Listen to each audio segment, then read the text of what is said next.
Contas das empresas estatais federais devem fechar 2024 com maior déficit em 15 anos, apontam dados do governo. De janeiro a agosto de 2024, o déficit acumulado das empresas estatais atingiu 3,3 bilhões e, pelas projeções, deve chegar a 3,7 bilhões no final do ano. Especialistas alertam para riscos fiscais e dizem que contas são pagas por todos os brasileiros. Vamos lá. É tanta coisa para falar que eu tenho que passar rápido pelos pontos. Mas primeiro ponto é o seguinte, antes de qualquer coisa, só para a gente colocar em perspectiva, a gente está falando de 3 bilhões de reais. E parece que o Brasil vai quebrar por causa de 3 bilhões de reais. Quanto você acha que a gente gasta de juros da nossa dívida? Para pagar principalmente para a Faria Lima por ano.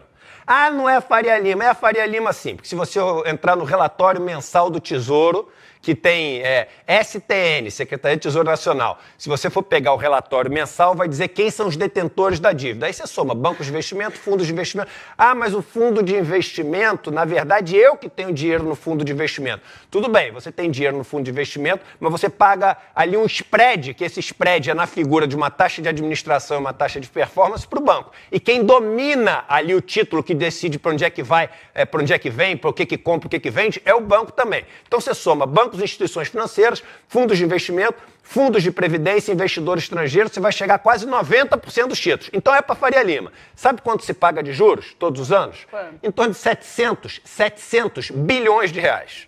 700 bilhões de reais, ninguém fala que são todos os brasileiros que estão pagando. Para bacana ficar em Saint-Tropez, entendeu? Para galera ficar em iate estourando champanhe, para galera viajar para Portugal para fazer reunião com o ministro, ninguém fala isso.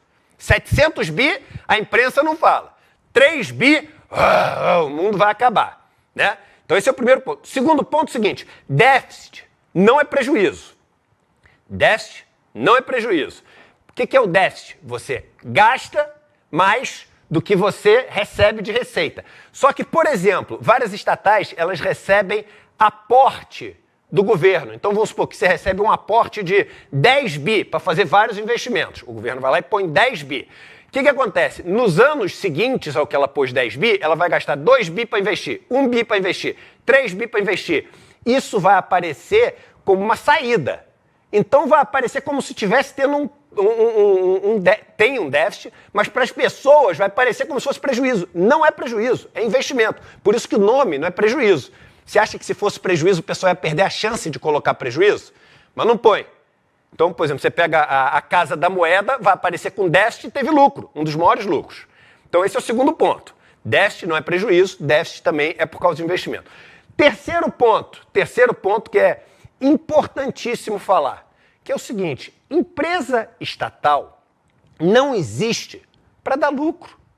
Empresa estatal existe, e só tem que existir nesse sentido, quando ela oferece para a população um serviço ou até um produto que a população precisa para poder ter qualidade de vida e que você não pode depender da empresa privada que vai maximizar o lucro em vez de maximizar a dignidade e a oferta de serviço público para a população.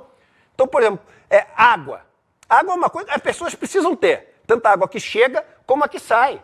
Tanto a água como o esgoto tem que oferecer uma dignidade para a pessoa. O que deve ser maximizado não é o lucro. Por isso que a gente fala, e os países do mundo inteiro, os capitalistas desenvolvidos, estão todos reestatizando a questão da água. Energia não dá para faltar, porque senão o negócio, enfim, vira um caos.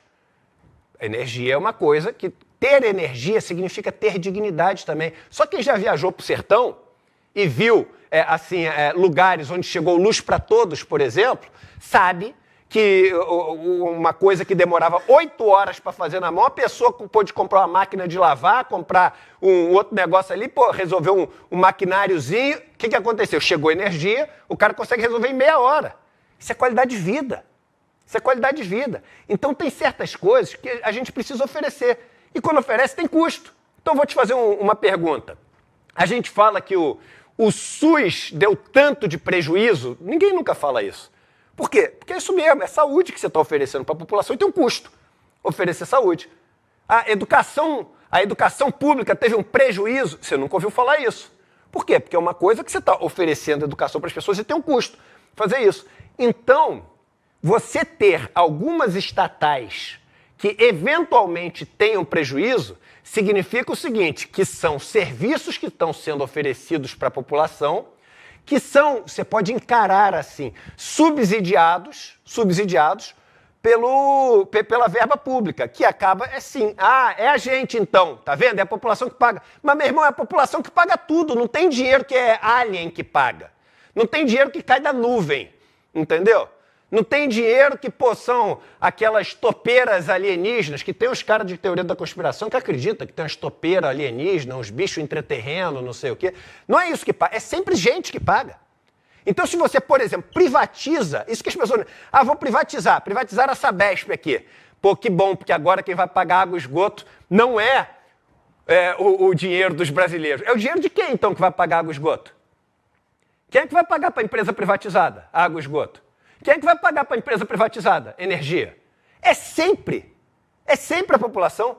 São sempre todos os brasileiros e brasileiras que pagam. Sempre. A diferença é que quando você privatiza, você não tem como principal objetivo a qualidade de vida das pessoas, não tem. Segundo, você não tem como cobrar daquela empresa que ela ofereça toda essa dignidade, etc., porque esse não é o objetivo dela.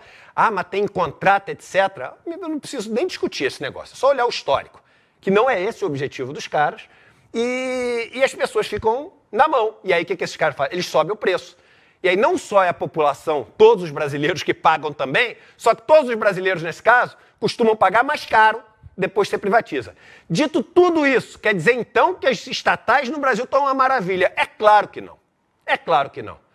E, como as empresas privadas também não estão, é claro que você tem que ter o tempo inteiro a preocupação em modernizar as estatais, modernizar os processos, digitalizar os processos, otimizar, fazer essas empresas estatais oferecerem o melhor serviço possível com o menor custo. É claro que você tem que fazer estatais cada vez melhores, mas o Brasil tem exemplos muito ruins de estatais, mas tem exemplos espetaculares de estatais. Olha o que o Brasil construiu com a Embraer, por exemplo, Embrapa, tantos exemplos aqui no Brasil. Então, assim, é uma abordagem da grande mídia que foi leviana ontem. Primeiro, para falar de déficit como se fosse prejuízo, né? Segundo, sem contextualizar a história. Quando você olha lá no final da matéria, ele contextualiza. Mas aí ninguém lê final de matéria. Ninguém lê final de matéria. Então é importante a gente trazer todos esses pontos.